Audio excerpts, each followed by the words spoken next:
Welcome everyone to this webinar by Family for Every Child. Before we start, I would like to explain that we have French interpretation available today. Please, could everybody, regardless of which language you need, hover over the bottom of your screens so that the interpretation icon appears. Click on the interpretation icon. Select the language you would like to use, English or French, and then select mute original audio.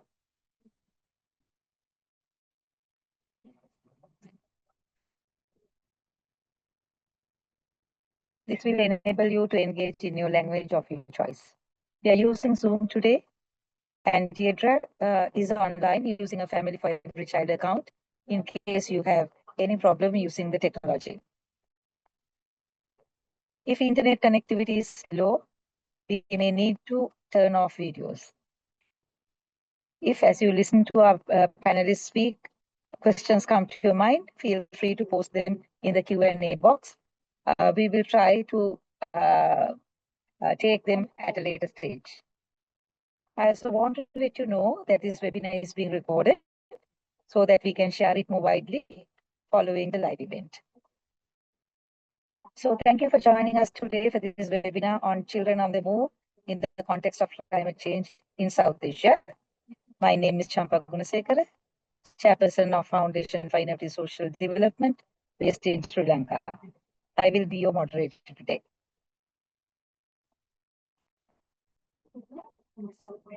A quick introduction to Family for Every Child for those who are new.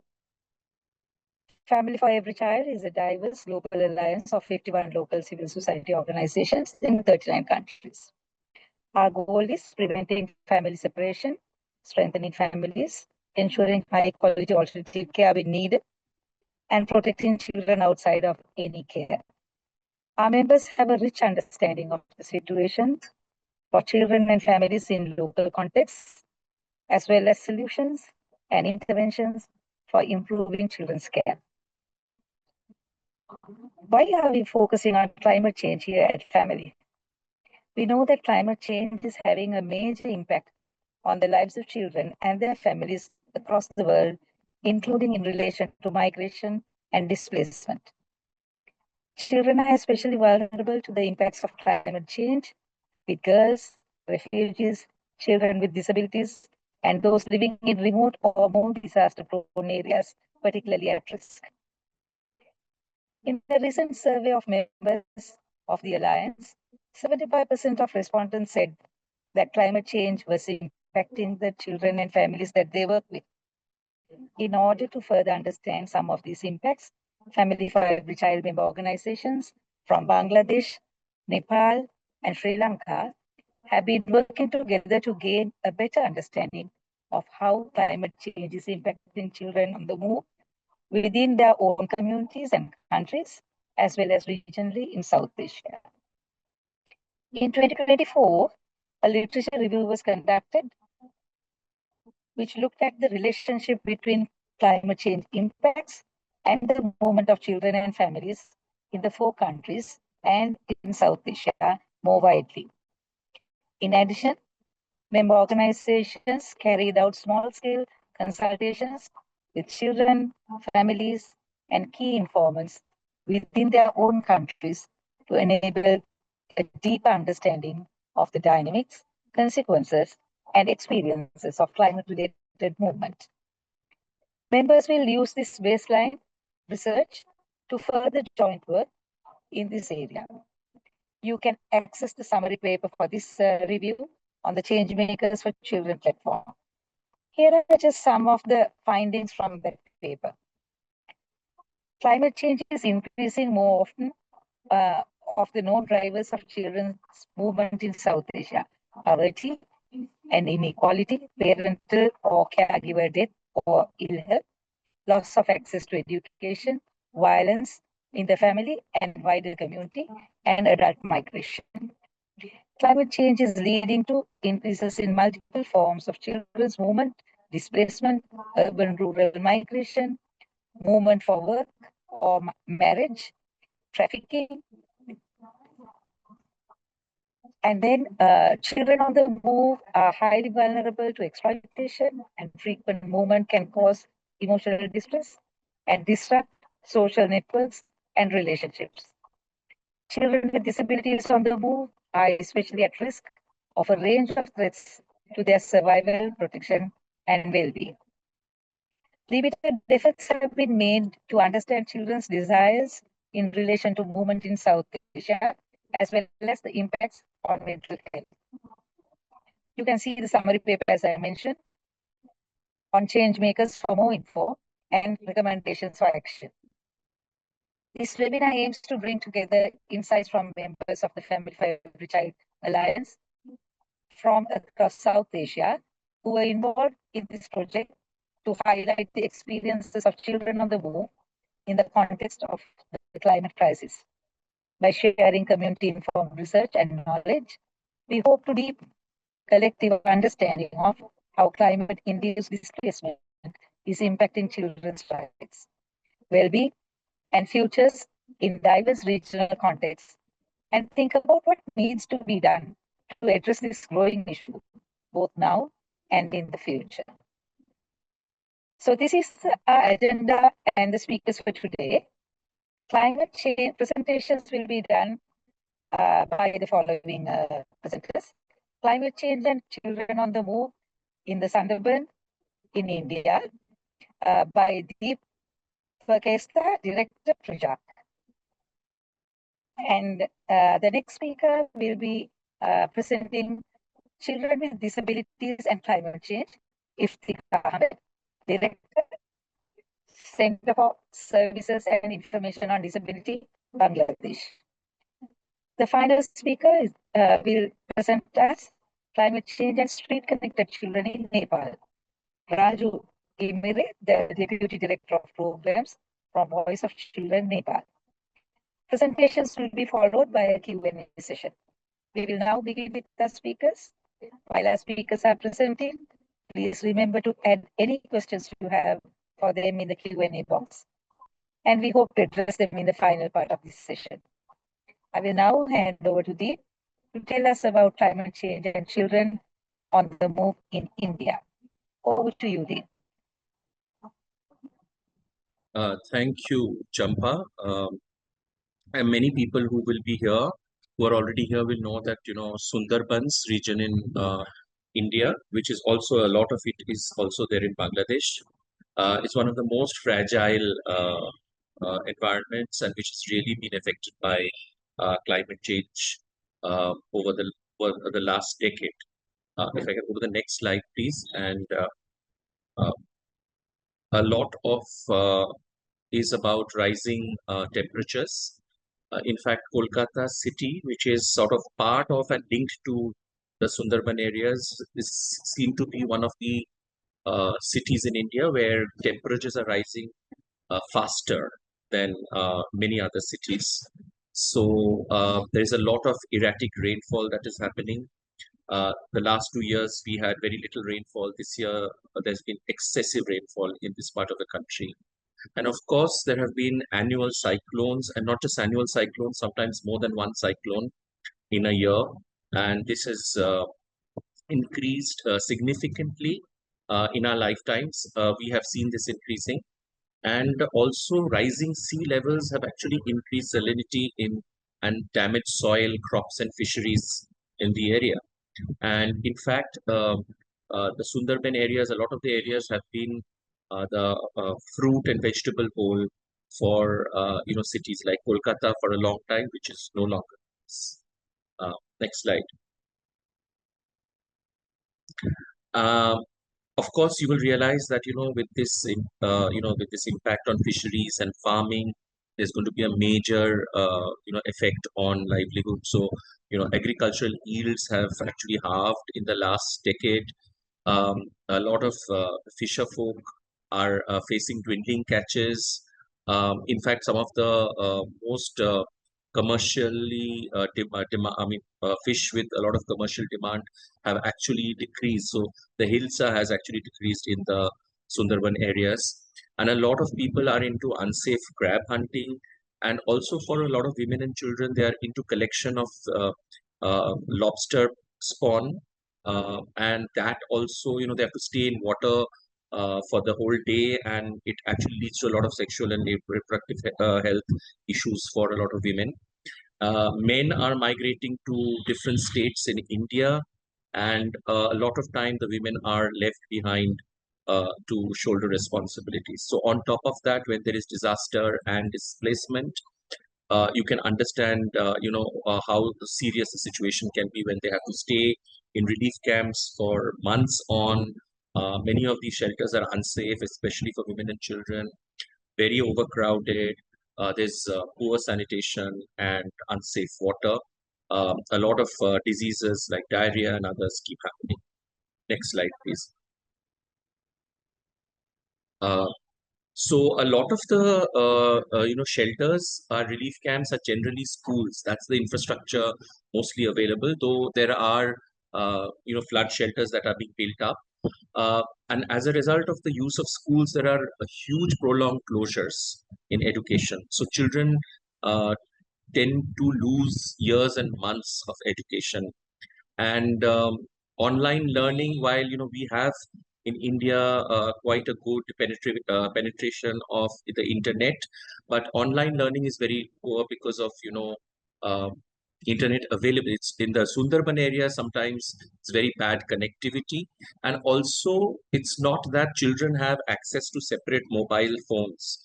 So often these mobile phones are they belong to their parents, maybe just to the father, and it really becomes very difficult for them to attend classes because if their father is away, they don't have access to mobile phones at all. There's a huge issue about boys dropping out. There is a lot, as you know, there is a lot of pressure on boys to be the bread earner in the family, so they tend to drop out because of these circumstances, and they migrate for work.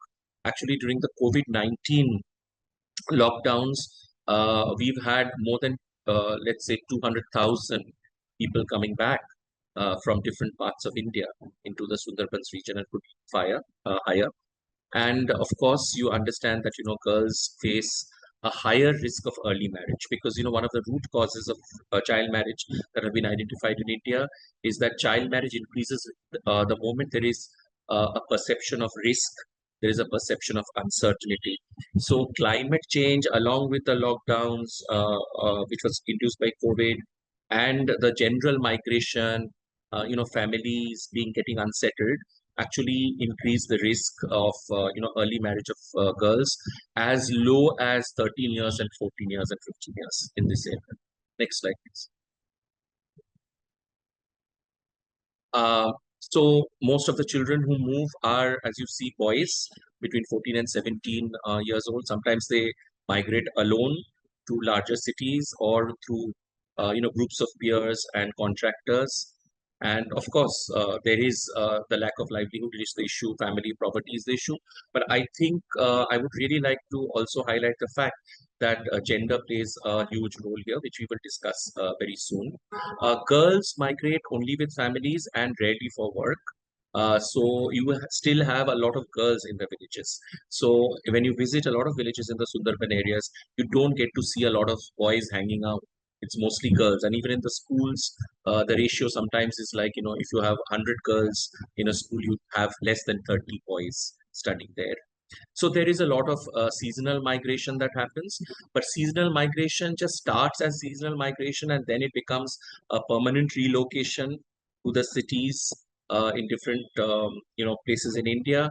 And boys end up in the hotel industry.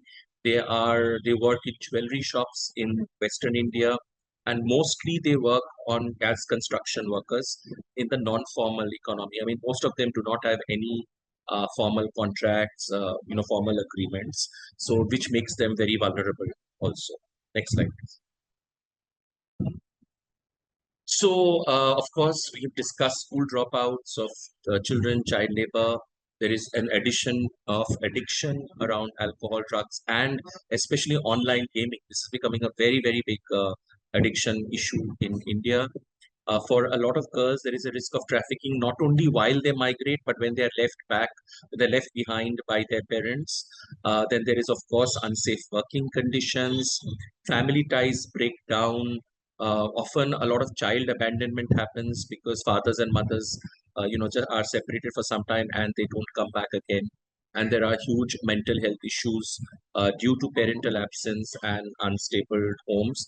And as I said, that while girls have there is a gendered effect on girls around early marriage, and of course abuse in shelters. There is a lot of pressure, gender-related pressure on boys to earn. Um, for their families to be the providers. Next slide, please. So this is, migration becomes inevitable. India has a huge history of migration for hundreds of years, so that's inevitable. People have been migrating.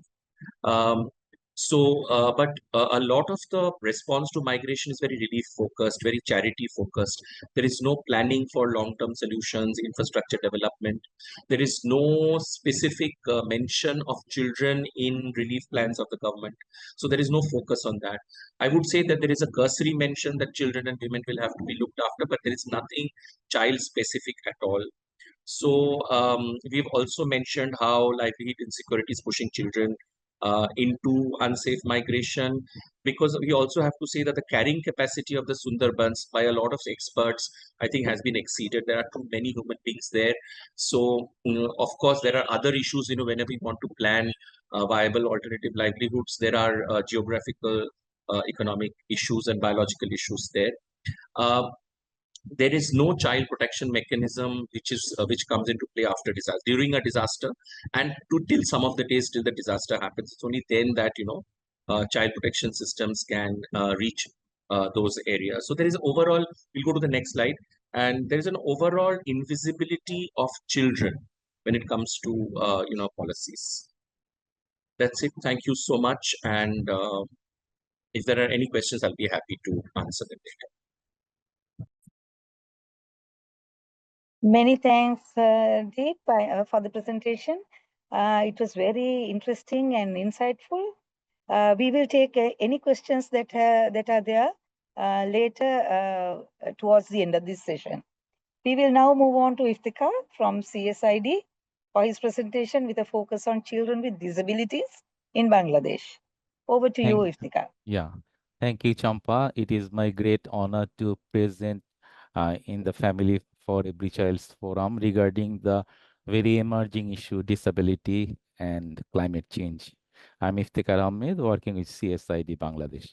Next slide, please.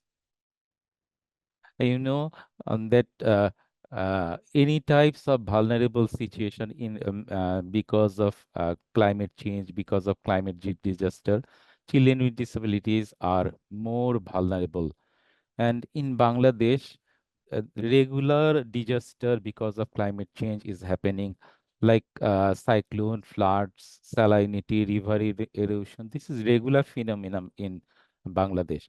And during the disaster, we have found that children with disabilities are more vulnerable compared to other children.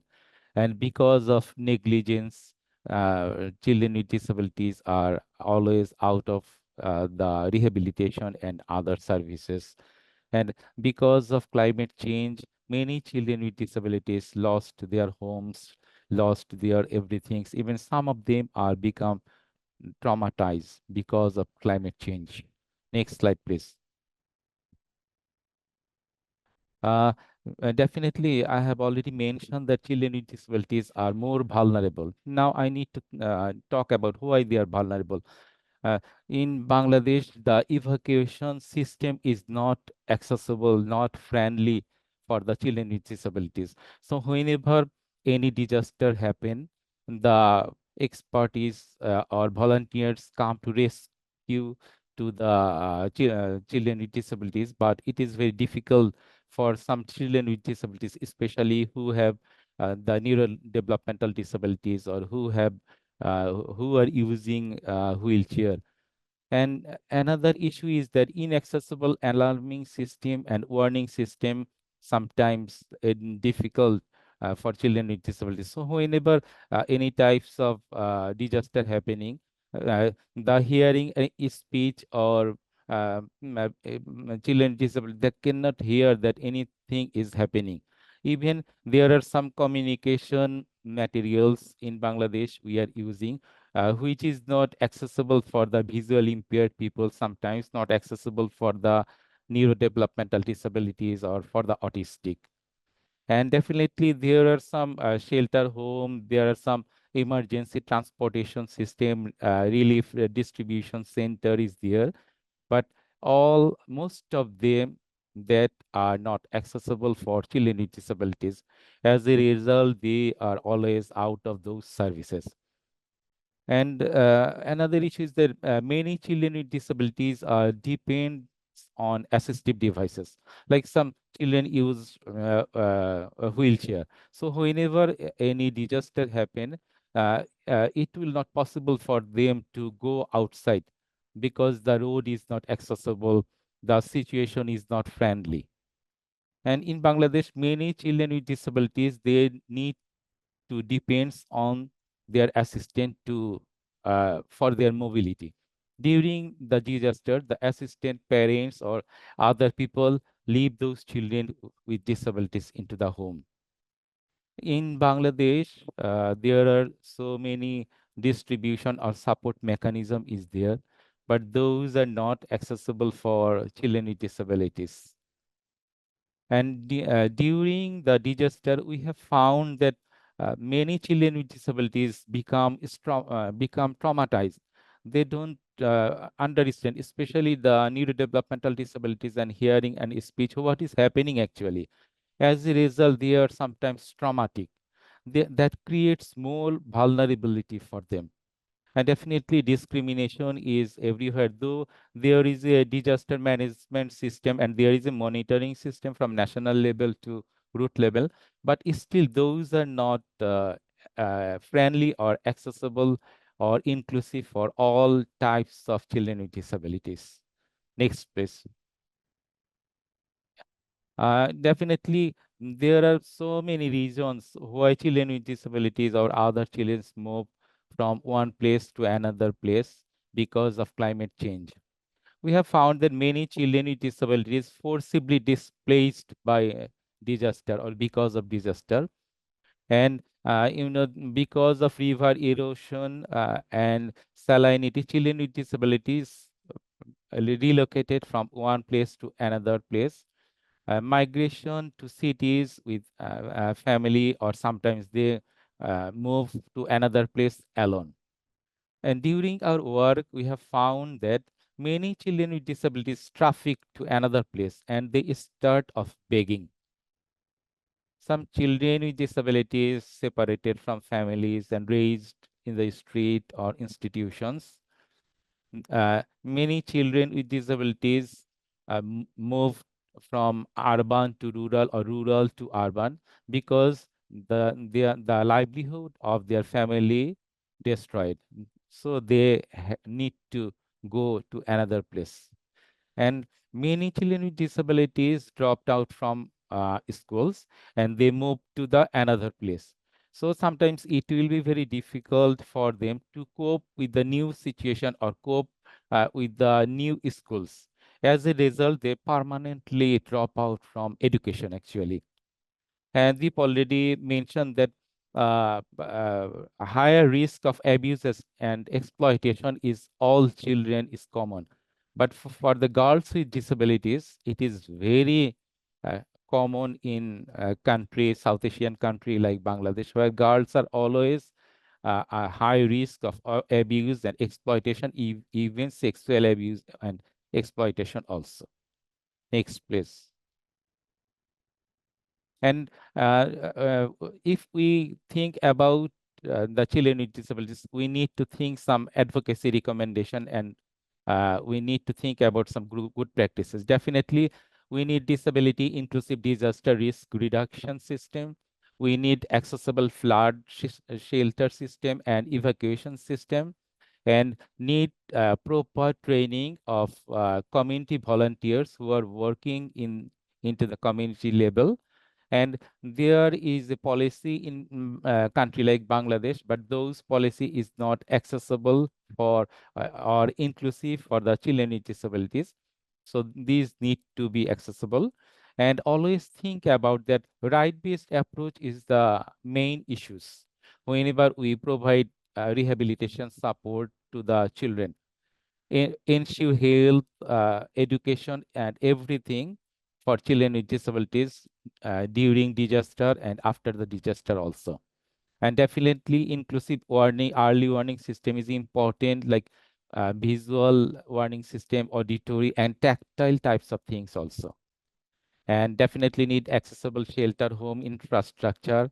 And we have found that many children with disabilities and their families are very poor. That's why they need social protection facilities. And concern about the protection of children with disabilities is very important. And many children with disabilities trafficked from village areas to town, and they start begging. So need to concern regarding the issue. And definitely children with disabilities have, we have found that poor resilience types of things regarding disaster risk reduction. So resilience building regarding disaster risk reduction for children with disabilities is very important. Definitely awareness from national level to root level regarding disability and climate change is important. And after the disaster, many children with disabilities need psychosocial support. And if we think about to include children with disabilities in all service sector, we need to work collaboratively in a inclusive manner. Next slide, please. And during our work, we have found that 7 pillars of disability inclusion in climate change adaptation is very much important. The first one is access to all services and inclusive all services. The second one is attitude of community. Most of them have still negligence mentality regarding children with disabilities. And choice of every individual. Whenever planning or whenever everything drafting, need to hear the voice of all marginalized children, including children with disabilities. Definitely partnership with stakeholder is very important. And communication, definitely accessible communication and inclusive policy, and not only policy, the proper implementation of policy and monitoring mechanism need to be developed also. And definitely opportunities for all need to be created. Next.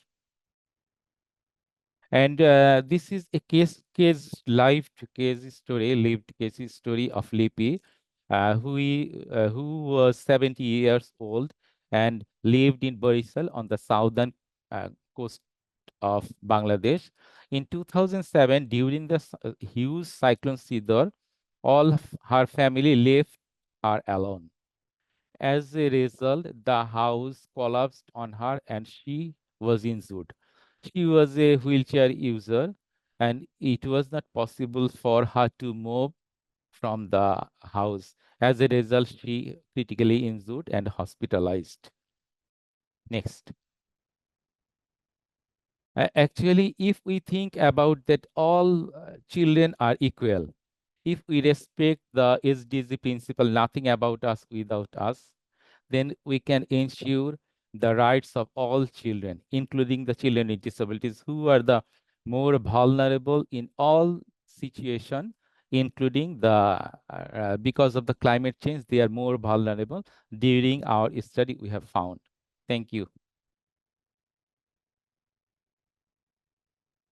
Thank you very much, Iftekhar. It was yet another very insightful presentation in respect of a special group of children.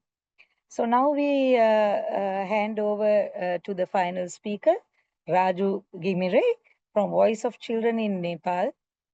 Raju, over to you.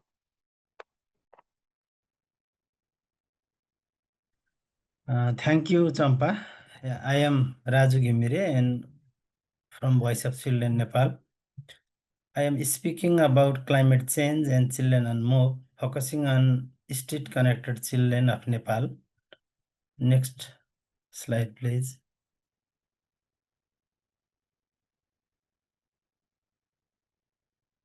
Thank you. Nepal is highly vulnerable country to climate change, and UNDP citing Nepal is the fourth most vulnerable country globally due to its complex topography, poverty, and reliances on subsistence agriculture and exposure to the natural disasters like landslide, flood, drought, snowfalling, glacial burst, etc. And according to the UNICEF, 236,000 children in Nepal were displaced by weather-related issues between 2016 to 2022. Those children, among those children, 95% were displaced by flooding. So urban, poor, and marginalized children are most affected by the impact of climate change in Nepal. Next slide, please. Yeah, in Nepal, climate change is one of the key drivers for children and move. Internal and external mobility of children with and without families high, very high towards cities from rural villages in Nepal and India. The many Nepalese children used to go to India for employment after the climate change issues. The main effect of the climate change are family member death, disability, disappearance, and destruction of family, community, and relationship, child abuse, exploitation, violence, child labor, illegal movement of children and trafficking, poverty, and hunger. The main cause of the separation from the family of children is climate change. So in Nepalese media, they used to cover different news about the climate change and children on the move. For example, national newspaper called Annapurna Express said climate change adds to children's woes. Children faces growing threats from climate crisis. So these news are covered by national and international news agency. So I mean, it shows that the climate change and move of the children is very high in Nepal. Another slide, please. Next slide. Thank you. Due to the climate change, the mobility of the children is increased. When there is effect of the climate change like floods, landslide, the children and family, they become displacement from their native place. So after the displacement, the children themselves or with the family, they move toward the city or the safe places where they start to work as a child labor with the family and without family sometimes. And those are very risk situation. When children are working alone, there can have different type of abuse, exploitation, and possibility of the trafficking also, internal trafficking or without trafficking. And everything happens like child labor, trafficking, abuse, exploitation. So at the end, the children used to come in the state. The state situation is the last option for the children survival. So in Nepal, many children used to come after the disaster or after the issue of the climate change. This is the one of the major challenge for the child protection in Nepal and children on move, especially the mobility of children. It increase the vulnerability. Next slide, please.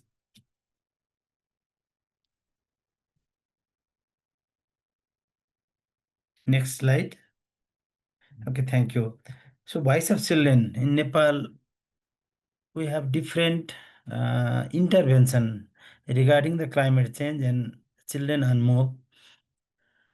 we are working on climate change and children on move since 2018 by advocating to reintegrate the children's issue into disaster risk reduction in local government policy. Especially in Nepal, we have Disaster Risk Reduction National Committee, Provincial Committee, and Provincial Committee and local committee. So the federal committee prepare the policy and refer to the local government, and local government have to apply the risk reduction intervention in local level, including climate change. So we are advocating to implement the policy by mainstreaming the children's issue, which is related to climate change and children and move. Voice of Children is working with state connected children since 25 years. And within 7 years, we analyzed our data. The cause of the children in street situation is one cause is climate change. After the climate change, children left the family and village and they came in the state. So among the children, 30% children are in state due to the climate change issues. So another Voice of Children has done different type of intervention in climate change and children on move to protect the children from those issues, like awareness raising among the state connected children and their family on climate change in their native places. We organize the different activity, capacity building training, how to mitigate the risk of the climate change in their place after the reintegration or before the reintegration. Voice of Children works with the local government for policy making and implementation in our all project area. So climate change issue is integrated in all our project area is a cross-cutting issue, and we collaborate with the child clubs and family groups. We have more than 200 family groups, and we are integrated the climate change and children on move issue in those self-help groups and child clubs, and which is participation of children and family. It is very nice methodology. So Nepal's priority on climate change and child protection. Nepal government has also started some initiative on climate change and issues. For example, the Nepal government started the data recording also, disaggregated data of the children. In last year, 490 children were affected by climate change, like fire, floods, landslide, earthquakes, animal attacks, glacial lake outbreaks. Among them, 177 children lost their life, 2 became out of contact, and 311 children were injured. This is source of Nepal police. This is very low data recorded. There are many cases of children, but this is very good. The government is started to record the data. Government, 3 layer of government, federal, provincial, and local, have included climate change and child protection in their plan based on the national priority, and that goes in the local level also. That is very good. And another national climate change policy 2019 of Nepal emphasize including vulnerability groups like children in adoption in their plan. Next slide. I think this is my last slide, and I am ready to answer your any queries later. Thank you very much. Thank you, Raju. Thank you for your very interesting presentation. And thank you to all the presenters actually for bringing to light such important insights to the connections between climate change and children on the move. I think we have a few more minutes now to answer question and answers the session. I think there are a couple of questions put on Q&A. It's not addressed to any presenter, but I think anyone can take it and answer. But please make sure that you give short answers because we need to manage time. The first question is, what kinds of mental health challenges do children share with you after being displaced or moving to cities? Maybe Deep. Yeah, I think one of the biggest issues is of a sense of loss and a sense of disconnection with their families and their environment with their friends. That's a very, very big issue. There is, of course, especially in cases of very severe cyclones and destructions, there is a lot of fear and trauma. But I have noticed a lot of children there because they are also brought up on stories like that. The major issue is largely about a sense of loss, a sense of loss of their house, their homes, their families, and a disconnection there. And of course, there is a lot of social stigma where they move into. There is a sense of, while nobody really calls them that, but there is a sense of they are refugees and not wanted, and so that's another thing that a lot of the children have to actually work with. um, and of course, disrupted education, and in some cases, when they have to suddenly take up jobs at which they are not prepared to, that creates also a lot of mental turbulence. Thank you. Okay. Uh, Is Iftekhar, do yeah, you want yeah, to add something to yeah. it? Raju, Actually, you also go. yeah, actually, I have already mentioned that because of communication gap during any disaster, because of move, children with disabilities are become traumatized. Most of the cases. So, in that case, they need definitely mental health support. In 2007, there was a huge cyclone called Sidor. Because of that, a huge number of children with disabilities, including the non-disabled children, also traumatized, and they needed mental health support. Thank you. Raju, do you want to add anything, or let's go to the second question? Yes. Yeah, a few line I want to add. Okay. Among the street connected children, there are so many mental health issue which is related with the climate change, effect of the climate change. For example, due to the fear, they left the family, and sometimes they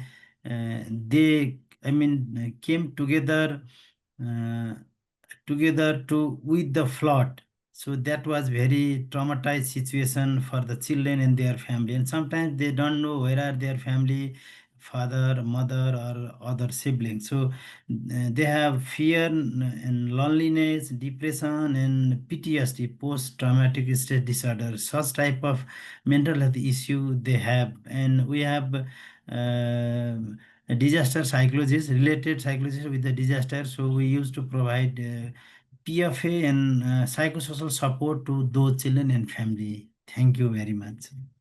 Right. The next question is, what role do families and communities play in protecting children during and after climate disasters? Who would like to take that question? Actually, family is very important to reduce the trauma and everything for the children, including the children with disabilities, as I'm working for them. We have found that children with disabilities are always very attached with their family members, especially with their mother. So after the disaster, and their mothers, and they need proper care and proper mental health support from their parental side, especially from their mother's side. Yeah, thank you. Anyone else want to add? So, yeah, another issue,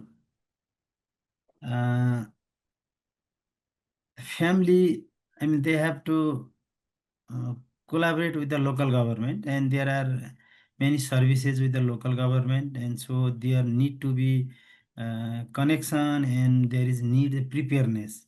And before, if there is happening, there can have some sign and symptoms. There is need proper proper preparedness, especially by the family, and but they can take support from the community and support from the local government. Thank you. Deepda, you want? Right. The last question I It- have in the Q&A box. Yeah, sorry, Deep. We are Yeah, running just out to of add time. that, yeah. Yeah. So it's also a little bit of a community resilience because we've seen a lot of the community coming together for shared building their homes again, sharing labor, sharing food, sharing space. So that we have seen a lot during the disasters also. Okay. This is a very interesting question. If children themselves were designing climate policies, what do you think they would want decision makers to prioritize? All three can add 2 points each. Okay, I'll go first. I think they'll actually ask for safe schools and safe houses.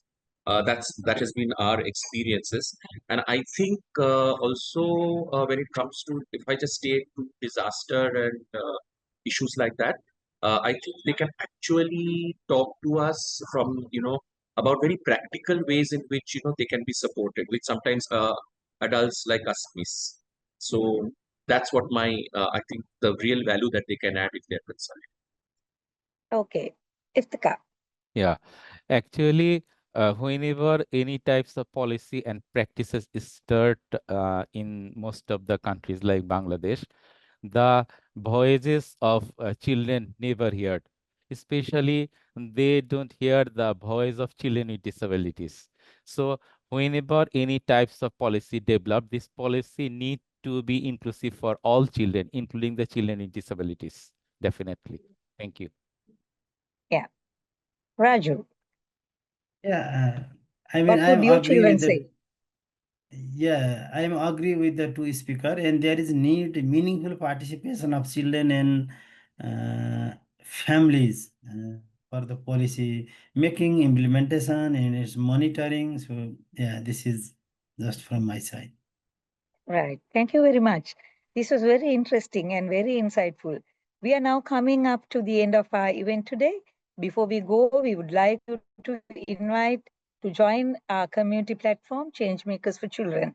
You will find on here all updates related to the work that the Alliance will continue to do in the area of climate change and children's care, which will include further research, advocacy, practice exchange, and events such as these. If you are specifically interested in the area of children on the move, please also join the Caring for Children on the Move community space on the platform for more updates and to share with like-minded practitioners and organizations. In closing, I would like to thank our speakers for taking the time to share their work and insights, which was very, very interesting. And to all of you who have joined to giving your time for this very important webinar. We hope to see you again soon for another online event. Thank you all, and bye-bye.